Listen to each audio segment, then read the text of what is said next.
All right, let's continue our notes with advertising techniques. Of course, you're going to assume that there's going to be more possibilities than what you'll see on this slideshow. However, the idea here is to give you a sense of what some of the possibilities are and how to group them together. Otherwise, it becomes too many to actually remember. I recommend you taking notes. Make sure you actually include the name for each, as well as if there's any types of those, and include any additional information which will help you understand how to keep them different one from the other. Okay. First, testimonials and endorsements. Endorsement is where a person or group encourages purchase or patronage of business or product. Patronage means that you actually go there and give them your money. It doesn't necessarily mean that you actually buy something, but at least you would visit that place. And so a person or group simply telling you should do that. It's similar to testimonial, where a person or group advocates or tells you should buy that product or service, but testimonial difference is they've actually had some experience or use of that product or service. Endorsement means they just want you to buy it. They may or may not be a paid endorsement, but testimonial means somebody's actually used it. That's the key difference. The three different types of testimonials or endorsements are celebrity testimonials, where a person who is famous and familiar is actually going to tell you that they've used it and you should buy it. You'll also see celebrity endorsements quite a bit too, where they don't say that. They just say you should buy it. Expert testimonials are where someone who's supposed to be an expert in that area. They could be a doctor, they could be a scientist, a researcher, someone who's very handy, an engineer, doesn't really matter. They're supposed to give the sense that they know more about this than the average person, and they've used it, and they think you should buy it. Consumer testimonial, it's very similar. We'll talk later on about the idea of plain folk. It's someone who's just like me, an average person, not someone who has special knowledge or experience, but they say they've used it and it worked for them and you should buy it too. Please note that with all these, sometimes they have actors doing it. So even if it looks like an expert, just because it's someone's wearing a white coat and has a stethoscope around his or her neck, does not make that person a doctor. And someone may look like they're an average person, but they could potentially be an actor. So watch out for the fine print as you're watching the commercials in particular. All right, so testimonial or endorsement. You have an individual here with a plaid shirt. Looks like he's got a tool belt on, work boots in a work environment. Got sawdust there, hoses, plenty of things, clamps. Okay. I'm fairly new to website name, but ever since opening my shop, I felt right at home. I can talk to other woodworkers from around the world about my furniture and get advice as I develop and expand my business. From our home to yours, Etsy. So the question is that a testimonial or endorsement? Okay. The question is, between those two, has he actually used it? He's new to it, fairly new, but he's used it at least somewhat.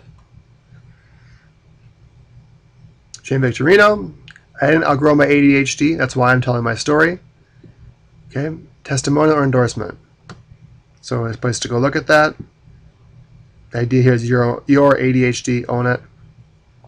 Okay, so the question is this someone who has personal experience with this, or just saying you should buy it? Sounds like personal experience. Someday by Justin Bieber. Looks like we've got a fragrance there. Never let go of the new fragrance for her that gives back. So the question is, are we saying that Justin Bieber uses this perfume, or is he simply endorsing it by his image? Number 4. The Color That Moves You, Feria, by L'Oreal Paris.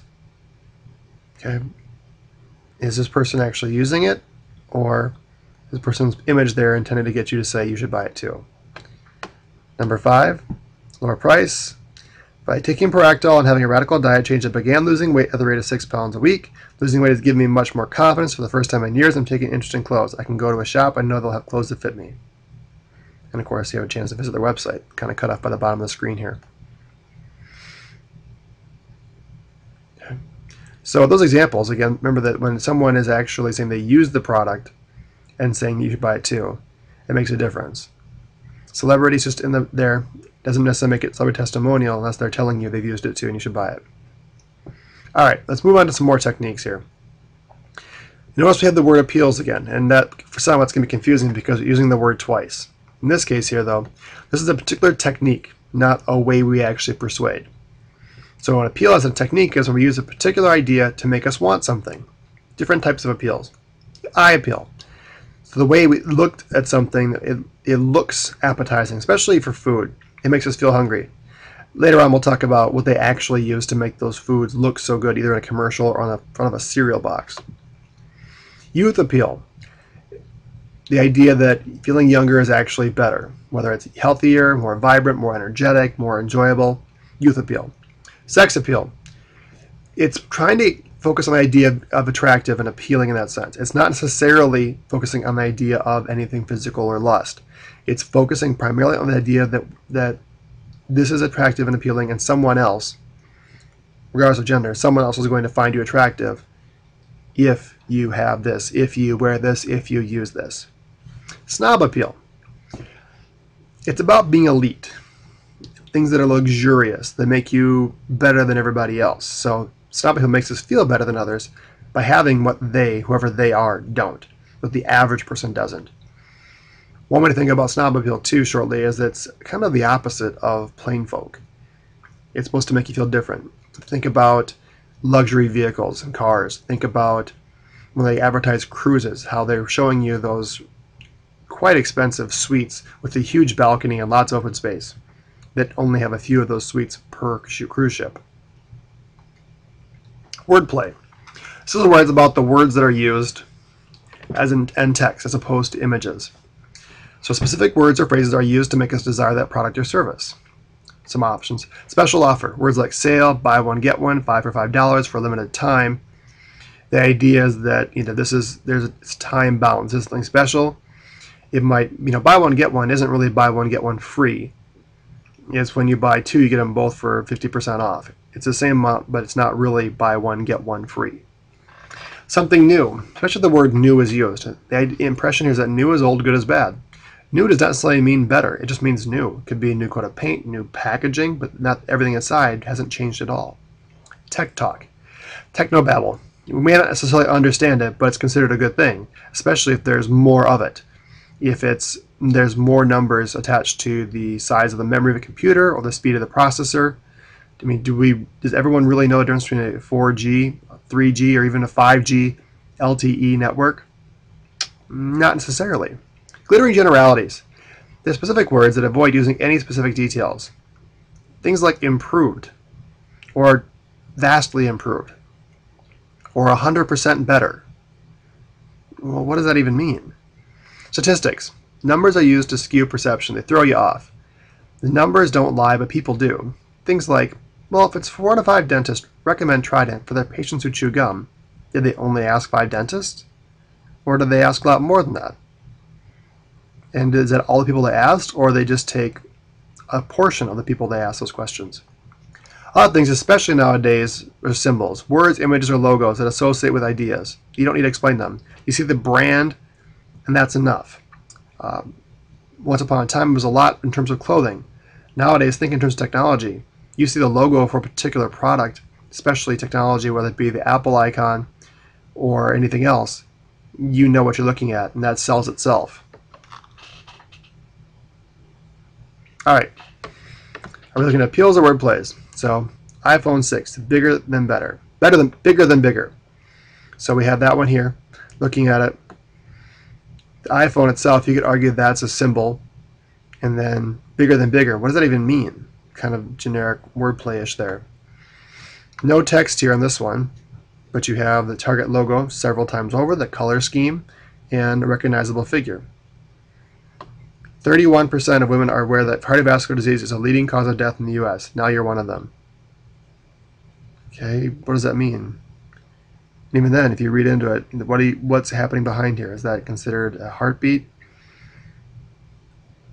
Awesome. Write an email using one finger. Revel in the delay. What does it have to do with the burger? That burger may be eye appeal, may look tasty, but what does it have to do with the word awesome and sending email? Or we have the Crest 3D White. Sampler a brighter smile with Crest 3D White. what is 3D, which we think of as being a logo that's used a lot to express how things are good. What does that have to do with toothpaste? And then Mariah Carey's, cut off here, Lollipop Bling. Okay, irresistible flavor inspired fragrances. So what does that have to do with anything? It's appealing. Is it a perfume? Okay, so it's inspired by lollipops. Yeah. All right, more practice there. We'll skip over that. If you want to, you can go ahead and stop the video now and do a quiz and say which of logos here and say which of these do you recognize already. I'm gonna guess you're gonna get most of them. Though some of them may have changed, might be a color change, that sort of thing. Some might be out of date, but see if you recognize any of those, even if they're partially covered up.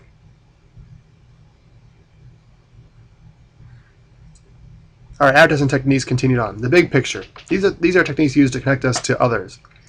Bandwagon. The idea here is peer pressure that everyone is buying it. Probably doesn't need a whole lot of explanation. It doesn't matter if it's good just because everyone's buying it, but that's the idea. Plain folk. It's normal people. So if you don't want to feel like you're a snob, want to feel like you are better than everybody else, or that you're elite, the idea is that this is something that an average person can do, can use, can own, that you're not being arrogant about it. Plain folk works. Public service. This is not just simply public service announcements, but it can be where a company advertises the good they're doing for other people.